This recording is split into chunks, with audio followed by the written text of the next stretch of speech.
का जो क्लास होगा ना ब्रदर जी, आपका दूसरा चैप्टर जो बिलियन है, बिलियन में जितना भी आई ऑब्जेक्टिव है सभी का कंप्लीट अध्ययन करेंगे। और 2026 एग्जाम के लिए जानते हैं ब्रदर जी, जितना हम बताएंगे ना उतना काफी होता है। तो बस आपसे एक छोटा सा रिक्वेस्ट करना चाहेंगे मेरे भाई, आप लोग क्या कीजिएगा, यदि 2026 में यहाँ पे केमिस्ट्री में 35 में से 35 अंक लाना चाहते हैं ना छोड़ो, तो इस वीडियो को शुरू से लेकर के अंत तक देखिएगा, आपका एग्जाम में कभी भी दिक्कत होबे नहीं करेगा, ठीक है। क्योंकि मेरा टारगेट क्या होता है, मेरा पढ़ाने का तरीका क्या होता है कि हम चैप्टर वाइज सॉल्यूशन करवाते हैं। और हम इस चीज पे विश्वास करते हैं कि यदि हम आपको चैप्टर वाइज कंप्लीट करवा देंगे ना ऑब्जेक्टिव, तो एग्जाम में कहां से पूछा जाएगा, चैप्टर से ही ना पूछा जाएगा, और एक भी ऑब्जेक्टिव आपका नहीं छूटेगा, 100% गारंटी है। तो चलिए बाबू लोग, सबसे पहला प्रश्न जो हमारे डिस्प्ले पे शो कर रहा है, काफी मोस्ट इंपोर्टेंट और खतरनाक क्वेश्चन है। एक नंबर का प्रश्न क्या कहता है कि निम्नलिखित में से कौन अनुसंख्य गुणधर्म नहीं है। बताना है बाबू कि कौन जो है अनुसंख्य गुणधर्म नहीं है। तो आपको पता होना चाहिए मेरे दोस्त मेरे भाई कि हिमांक का अवनमन जो है ना अनुसंख्य गुणधर्म है, ठीक है।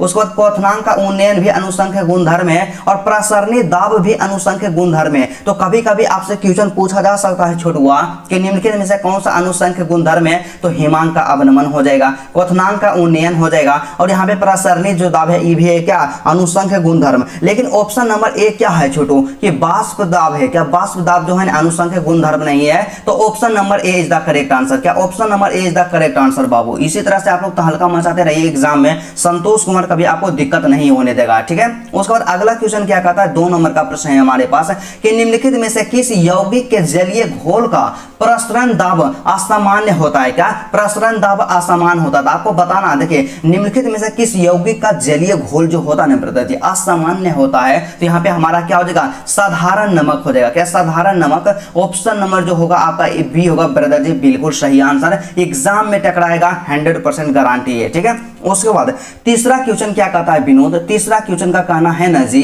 कि वह विलयन जो राउल्ट के नियमों से धनात्मक ऋणात्मक विचलन दर्शाता है उसे क्या कहा जाता है। मतलब सीधा सा सिंपल सा है ब्रदर जी कि वह विलयन जो राउल्ट के नियम से धनात्मक या ऋणात्मक विचलन को दर्शाता है उसे क्या कहा जाता है। तो उसे क्या कहते हैं ब्रदर जी, मतलब सीधा सा है कि राउल्ट के नियम से जो धनात्मक या ऋणात्मक विचलन को दर्शाता है उसे अनादर्श विलयन कहा जाता है। क्या अनादर्श विलयन कहा जाता है। ऑप्शन नंबर सी जो होगा बाबू आपका बिल्कुल सही आंसर होगा। आप लोग कंफ्यूज नहीं होइएगा, क्योंकि आपसे 100% हम प्रॉमिस करते हैं कि आपका एक भी क्वेश्चन गलत नहीं रहेगा। तो इसलिए मेरे भाई आप लोग यहाँ पे विश्वास कीजिए, और यहाँ पे क्यों फालतू में कोई यहाँ पे लंफन नहीं किया जाता। जो सोल्यूशन करवाएंगे तो हमेशा एक सही डायरेक्शन में सोल्यूशन करवाएंगे, ठीक है। तो क्वेश्चन क्या कहता है कि समप्रासी बिलियन का बराबर होता है, मतलब सीधा सा कहना कि समप्रासी बिलियन बराबर क्या होता है। तो समप्रासी बिलियन बराबर क्या होता है मेरे दोस्त, काफी मोस्ट इंपोर्टेंट क्वेश्चन है।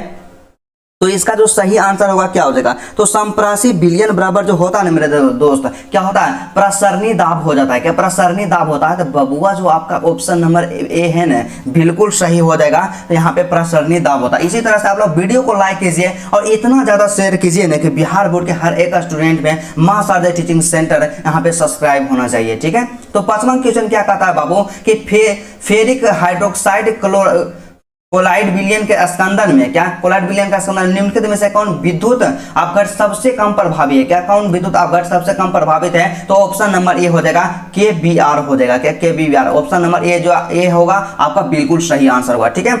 आपका एग्जाम ओरिएंटेड क्वेश्चन होता है तो आप लोग इस स्किप नहीं कीजिएगा, क्योंकि क्या होता है एग्जाम में आपको टॉपर बनना है, ठीक है। तो समप्रसारणी विलयन खाली स्थान के बराबर होता है। अब आपको बताना है बाबू लोग कि समप्रसारणी विलयन जो होता है किसके बराबर में होता है। तो इसका जो सही आंसर क्या होगा, क्या इसका सही आंसर क्या होगा। तो इसका जो सही आंसर होगा ना मेरे दोस्त मोलर सांद्रण के बराबर में होता है। तो ऑप्शन ए जो कहता है ना घनत्व के बराबर नहीं होता है, ठीक है। उसके बाद नॉर्मलता के बराबर भी नहीं होता है। और नेक्स्ट ऑप्शन के बारे में बात कर लेते हैं मेरे भाई मेरे दोस्त। कहा जाता है ना कि जब आंखों में अरमान लिया मंजिल को अपना मान लिया है, मुश्किल क्या आसान किया, जब ठान लिया तो ठान लिया। तो एक बार जब हम निश्चय कर लिए हैं तो समझिएगा कि एग्जाम में आपको 100% एक बेहतर परसेंटेज दिलाएंगे। तो हमारा ऑप्शन जो है बाबू ऑप्शन यहाँ से थोड़ा सा गायब है, लेकिन कोई बात नहीं। यहाँ पे इसका जो सही आंसर क्या हो जाएगा, इसका जो सही आंसर होगा प्रश्न संख्या जो हमारा 6 है, तो 6 का सही आंसर मोलर सांद्रण होता है। क्या होता है प्रसरणी दाब बराबर क्या होता है मोलर सांद्रण। आप लोग यहाँ पे लिख लीजिएगा क्या होता है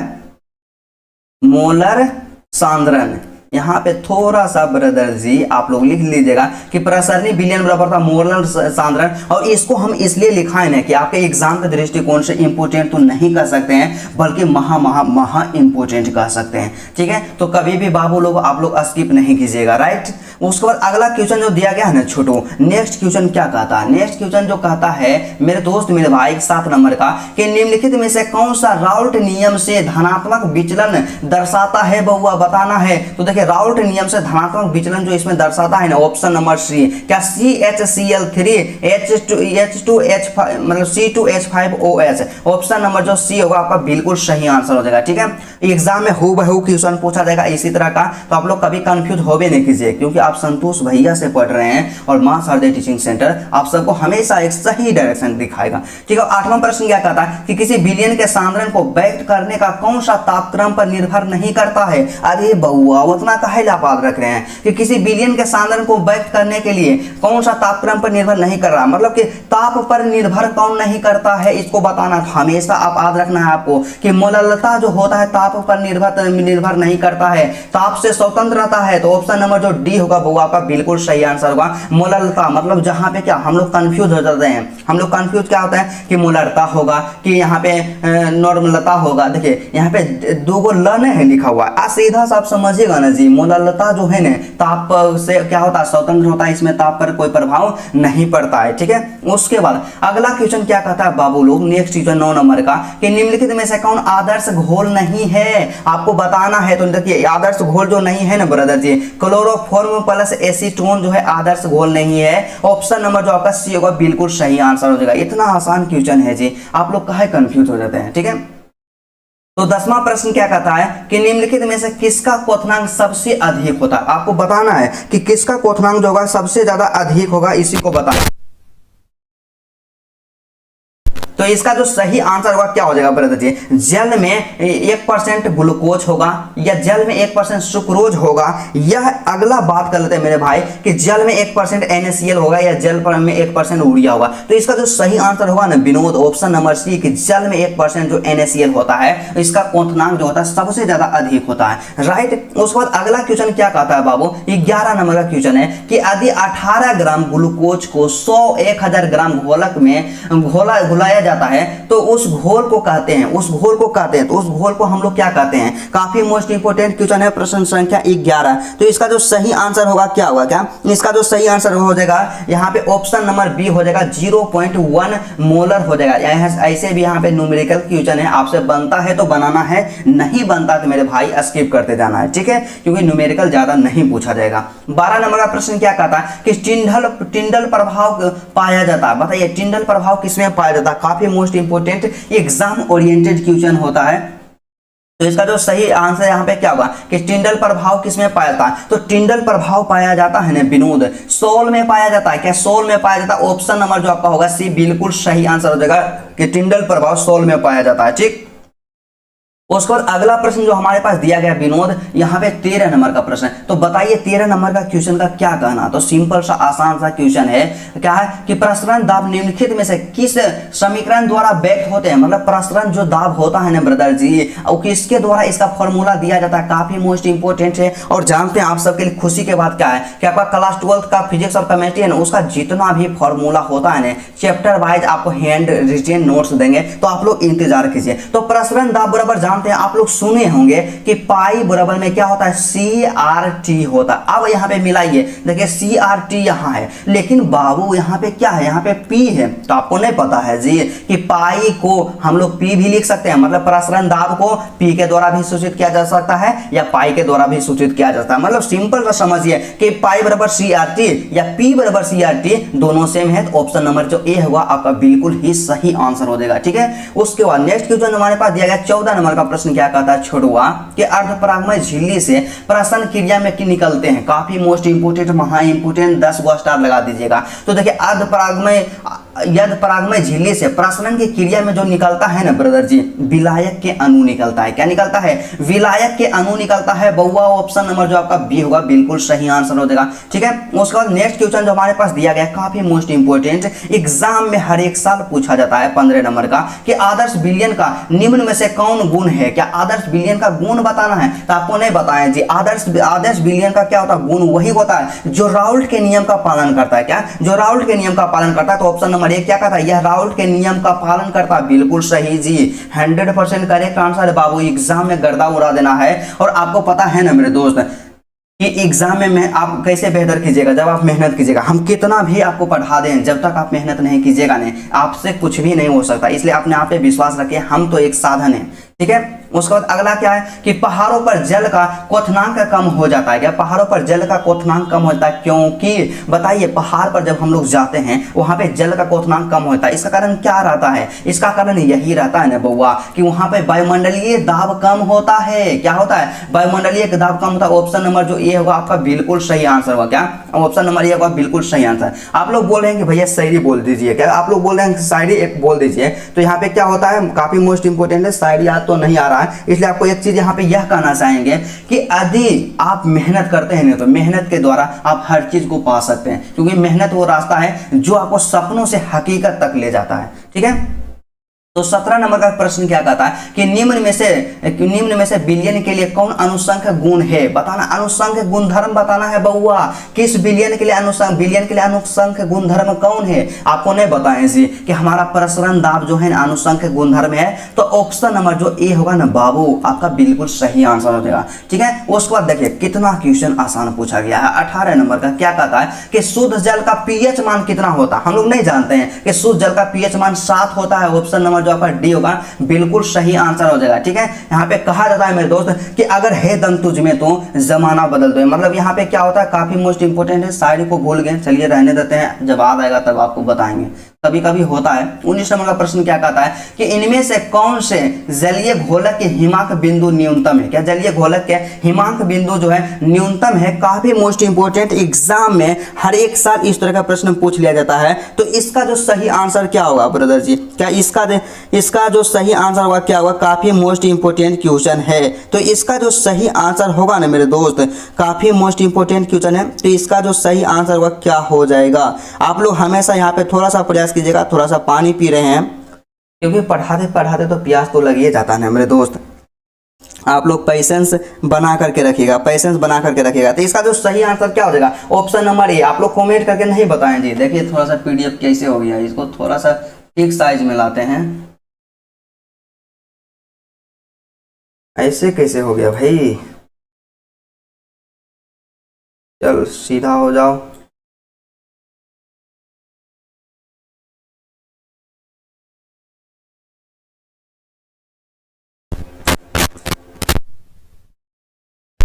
चलिए पीडीएफ तो हमारा एडजस्ट हो गया है। तो यहाँ पे क्या हो जाएगा? इसका जो सही आंसर हो जाएगा ऑप्शन नंबर ए हो जाएगा बउआ। आप लोग कमेंट नहीं करते हैं, बताइए। ऑप्शन नंबर ए होगा 0.01 यहाँ पे हो जाएगा। ऑप्शन नंबर ए हो जाएगा इसका सही आंसर। ठीक है, उसके बाद अगला क्वेश्चन जो हमारे पास दिया गया बाबू, काफी मोस्ट इंपोर्टेंट और खतरनाक क्वेश्चन है। एग्जाम में इस तरह से आप लोग तहलका मचाते रहिएगा। ठीक है, तो नेक्स्ट क्वेश्चन हमारा क्या कहता है? देखिए कितना क्वेश्चन आसान पूछा गया आपसे जी यहाँ पे कि मानव रक्त का पीएच मान क्या होता है? आप नहीं जानते हैं कि 7.4 होता है। क्या? मानव रक्त मतलब मानव के खून का जो पीएच मान होता है 7.4 होता है ब्रदर जी। और उसके बाद अगला जो क्वेश्चन दिया गया है इसको इस तरह से समझाएंगे ना कि जीवन में आप गलती कर भी नहीं कीजिएगा। यहाँ पे 21 नंबर का क्वेश्चन क्या कहता है कि अगर एन घोल पदार्थ के मोल की संख्या तथा एन घोलक के मोल की संख्या है तो घोल के मोल प्रभाज्य क्या होगा? क्या? घोल के मोल प्रभाज्य क्या होगा? काफी मोस्ट इंपोर्टेंट क्वेश्चन है। तो आपको हम नहीं बताएं जी। एक चीज आप हमेशा याद रखिएगा, आप लोग हमेशा याद रखिएगा। यहाँ पे एक चीज आप क्या समझिए कि एन, यहाँ पे कैपिटल जो है एन है वो क्या है? घोल है। क्या? कैपिटल एन है घोल है, और स्मॉल एन जो है घोलक है। क्या? स्मॉल एन जो घोलक है। तो मोल की संख्या बताना है, तो घोल किसके मोल की संख्या बताना है? तो घोल के मोल की संख्या बताना है। तो जक्कर बारे में बोला जाए ना उसको हम लोग ऊपर में लिखेंगे। तो घोल के बारे में बोला है तो घोल का मतलब क्या होता है? यहाँ पे क्या है, कैपिटल एन है, तो यहाँ पे कैपिटल एन को ऊपर में रख देंगे, बटा दे देंगे और दोनों को जोड़ देंगे। क्या, दोनों को जोड़ देंगे तो यहाँ पे क्या हो जाएगा, एन प्लस में एन हो जाएगा। क्या, एन प्लस में एन हो जाएगा इस तरह से। तो इसका जो सही आंसर होगा ऑप्शन नंबर सी हो जाएगा इसका करेक्ट आंसर। एक चीज आप और याद रखिएगा, कहीं पे बोल दे यहाँ पे आप लोग याद रखिएगा, क्योंकि आपको कंफ्यूज तो होने हम देंगे नहीं। घोल बराबर बोल दे स्मॉल एन, और यहाँ पे घोलक जो आपका होता है ना ब्रदर, घोलक आपको क्या बोल दे, घोलक बराबर जो बोल दे यहाँ पे कैपिटल एन, तो बोलेगा कि घोल का जो होगा यहाँ पे मोल प्रभाव क्या होगा, तो इसका मोल प्रभाव, तो घोल बोला ना, तो घोल का मान क्या है स्मॉल एन, तो स्मॉल एन कर देंगे और दोनों एन को जोड़ देंगे, मतलब capital N plus small N, यहां से हो जाएगा। और यदि यहाँ पे आपसे पूछ दे तो यहाँ पे इस कंडीशन में आपका आंसर ऑप्शन नंबर बी हो जाता है, यदि यहाँ पे कंडीशन रहता है, ठीक है। लेकिन हमारा यहाँ पे कंडीशन यही नहीं है। और यदि आपसे यहाँ से क्या पूछ दे ब्रदर जी कि घोलक का क्या होता है, घोलक का बताना है, तो घोलक का मतलब यहाँ पे मान कितना दिया हुआ है, एन है, तो जिसका पूछे उसको ऊपर लिखना है और सबको जोड़ देना है, तो एन आप प्लस में एन हो जाएगा, इस तरह से आपका हो जाएगा। लेकिन यहाँ पे जो क्वेश्चन आपका दिया गया है मेरे दोस्त, तो इसका जो सही आंसर होगा ब्रदर जी ऑप्शन नंबर क्या हो जाएगा, ऑप्शन नंबर जो आपका सी होगा बिल्कुल सही आंसर होगा। तो आप लोग कंफ्यूज नहीं होइएगा, हमेशा एक ब्रिलियंट स्टूडेंट की तरह आप काम कीजिएगा, तभी आप बेहतर कर सकते हैं, ठीक है।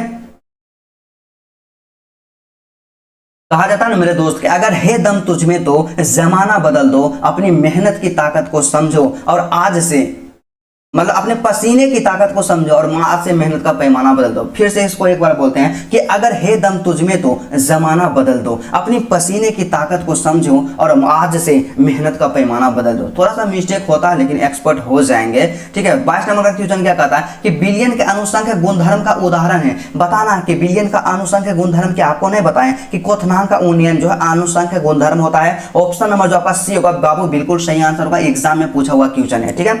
उसके बाद 23 नंबर का प्रश्न क्या कहता है कि समुद्र जल का परिसार दाब क्या होता है, परिसरण दाब क्या होता है, तो देखिए 10 एटीएम होता है। क्या, 10 एटीएम होता है। ऑप्शन नंबर जो आपका ए होगा बिल्कुल सही आंसर हो जाएगा बाबू, काफी मोस्ट इंपोर्टेंट है, एग्जाम में इस तरह का प्रश्न अक्सर पूछ लिया जाता है। 24 नंबर का प्रश्न क्या कहता है, तो 24 नंबर का जो प्रश्न हमारे पास दिया गया काफी मोस्ट इंपोर्टेंट क्वेश्चन है, एग्जाम में इसी तरह का क्वेश्चन आपसे पूछा जाएगा। तो इसका जो सही आंसर होगा क्या होगा, क्या इसका जो सही आंसर, पहले क्वेश्चन तो बोल दीजिए ना भैया, तब सही आंसर बोलिएगा कि क्या CaNO3 के होल टॉय है का वांट ऑफ गुना क्या होता है, इसका ऑप्शन नंबर सी होगा बिल्कुल सही आंसर हो जाएगा। सेम टू सेम एग्जाम में क्वेश्चन पूछा जाता है, तो आपको कभी भी भयभीत तो होना ही नहीं है। उसके बाद 25 नंबर का क्वेश्चन क्या कहता है बाबू कि निम्नलिखित में से कौन अनुसंख्य गुणधर्म नहीं है, आपको बताना है। और आपसे एक रिक्वेस्ट करना चाहेंगे, यदि आपको वीडियो सरल लगता है तो आप वीडियो को 1.2 पे कर दीजिएगा या 2x पे कर दीजिएगा, आपको जैसे समझ में आता है आप लोग वीडियो की स्पीड को इंक्रीज करके भी देख सकते हैं। तो यहाँ पे क्या है, निम्नलिखित में से कौन अनुसंख्य गुणधर्म नहीं है, तो देखिए हिमांक का अवनमन अनुसंख्य गुणधर्म है, ठीक है। उसके बाद क्वथनांक का उन्नयन अनुसंख्य गुणधर्म है, और यहाँ पे क्या वाष्प दाब के सापेक्ष अवनमन भी अनुसंख्य गुणधर्म है। लेकिन यहाँ पे हमारा क्या होता है, ऑप्शन नंबर सी प्रकाशिक सक्रियता जो अनुसंख्य गुणधर्म नहीं है, तो ऑप्शन नंबर जो सी होगा बहुआ इसका बिल्कुल सही आंसर हो जाएगा, ऑप्शन नंबर सी, राइट। अब देखिए मजेदार चीज यहाँ पे आ गया, क्या आया है कि यहाँ पे सीधा सा है कि कैसे घोल का प्रसरण दाब का संबंध दिया जाता है। आपका दिमाग खराब हो जाएगा, आप लोग तो पढ़े होंगे जी कि घोल का प्रसरण दाब बराबर क्या होता है, पाई बराबर में CRT होता है। क्या CRT होता है यहाँ पे प्रसरण दाब, क्या पाई बराबर CRT होता है। लेकिन यहाँ पे तो कोई मैचे नहीं कर रहा है, तो ठीक है। तो यहाँ पे क्या देखिए एक चीज आप याद रखिएगा, सिंपल सा छोटा सा, कि ये जो पाई है ना ब्रदर जी, यहाँ पे क्या है पाई अब बराबर में CRT होता है, इतना तो हम जानते हैं। और यहाँ पे जो R है ने इसको गैस स्थिरांक कहते हैं, और R जो होता है ने इसको हम लोग क्या करते हैं, S भी लिख सकते हैं। क्या, R को हम लोग S भी लिख सकते हैं, मतलब सिंपल सा है कि गैस स्थिरांक जो यहाँ पे R है इसको S भी लिख सकते हैं। तो यदि R के जगह पे S लिखेंगे तो हमारा क्या हो जाएगा, पाई बराबर में क्या हो जाएगा CST, या इसको हम मॉडिफाई करके कैसे लिख सकते हैं कि पाई बराबर मतलब कि बराबर में क्या लिख सकते हैं, मतलब यहाँ पे SCT लिख सकते हैं, ठीक है। इतना चीज जान गए ना, मतलब सिंपल सा। अब हम क्या करेंगे, सिंपल सा है कि S को इधर ले आएंगे। अब बताइए कि S को जब इधर लाएंगे तो पहले से पाई था, यहाँ पे आएगा इधर गुना में था, इधर जाएगा भाग में, यहाँ पे S हो जाएगा, और बराबर के दूसरा साइड क्या बचेगा, बराबर के दूसरा साइड बच जाएगा, मतलब सिंपल सा है। लेकिन एक चीज आप ध्यान दीजिएगा, बराबर का दूसरा साइड बचेगा क्या, CT बच जाएगा, क्या CT बचेगा। तो जिस तरह से ऐसे हम किए ना ब्रदर जी, अब दूसरा काम क्या कर सकते हैं कि s को नीचे लाएं, और दूसरा क्या कर सकते हैं कि पाई है तो पाई ऊपर में रख देंगे। अब क्या करेंगे, ये जो c है ना, c को ऊपर यहाँ पे नीचे ले आएंगे, तो c के इस साइड लाएंगे बराबर के, दूसरा साइड तो भाग में जाएगा, और बराबर में क्या बच जाएगा, यहाँ पे s और यहाँ पे t, यहाँ पे क्या हो जाएगा, एस टी हो जाएगा। तो ऑप्शन नंबर जो आपका डी होगा कि पाई बटा सी एस टी जो आपका होगा बिल्कुल करेक्ट आंसर। आप लोग इसी तरह से गर्दा उड़ाते रहिएगा, ठीक है। उसके बाद अगला क्वेश्चन क्या कहता है, तो अगला क्वेश्चन जो यहाँ पे हमारे पास दिया गया है, किसी बिलियन में विलय का मोल प्रभाज क्या होता है, आपको बताना है जी, किसी बिलियन में विलय का मोल प्रभाज। और आप लोग हमेशा याद रखिएगा कि जब भी विलय बोला जाए, क्या जब भी विलय बोला जाए तो आप लोग क्या कीजिएगा मेरे दोस्त, विलय को आप लोग स्मॉल एन मानिएगा और विलायक को कैपिटल एन मानिएगा। तो दो गो रहता है, किसी भी बिलियन में दो ही चीज नहीं रहता है, विलय रहता है और विलायक रहता है, दो ही चीज रहता है, ठीक है। तो यहाँ पे क्या बोला कि विलय का मोल प्रभाज, तब विलय का मोल प्रभाज क्या बोले, जिसका मोल प्रभाज निकालना है उसको ऊपर लिखना है और सबको जोड़ देना है दोनों को, मतलब कैपिटल एन यहाँ प्लस स्मॉल एन यहाँ पे हो जाएगा। तो बताइए कौन वाला ऑप्शन आपको मिल रहा है, तो ऑप्शन नंबर जो आपका ए होगा बिल्कुल सही आंसर हो जाएगा बाबू। Option number A is the correct answer. क्या option number A is the correct answer बाबू, बहुत ही सही आंसर है। आप लोग एग्जाम में कभी भी गलती करबे नहीं कीजिएगा, क्योंकि आप मां शारदे टीचिंग सेंटर से पढ़ रहे हैं। और बस आपसे है कि रही रिक्वेस्ट करना चाहिए, आप कमेंट करके बताइए आप 2026 के एग्जाम में कितना नंबर लाना चाहते हैं केमिस्ट्री में, आपका हम यहाँ पे जानना चाहते हैं। और इसी तरह से प्रत्येक दिन लाइव क्लास, आप लाइव क्लास नहीं रिकॉर्डेड क्लास होगा, ठीक है। तो 28 नंबर का प्रश्न क्या कहता है कि परमाणु द्रव्यमान बराबर क्या होता है, 2016 में क्वेश्चन पूछा गया। तो परमाणु द्रव्यमान बराबर आप नहीं जानते हैं कि परमाणु के न्यूट्रॉन की संख्या और प्रोटॉन की संख्या दोनों को जोड़ देंगे तो वही हो जाएगा हमारा परमाणु द्रव्यमान। तो ऑप्शन नंबर जो आपका सी होगा छोटुआ बिल्कुल सही आंसर हो जाएगा, ठीक है।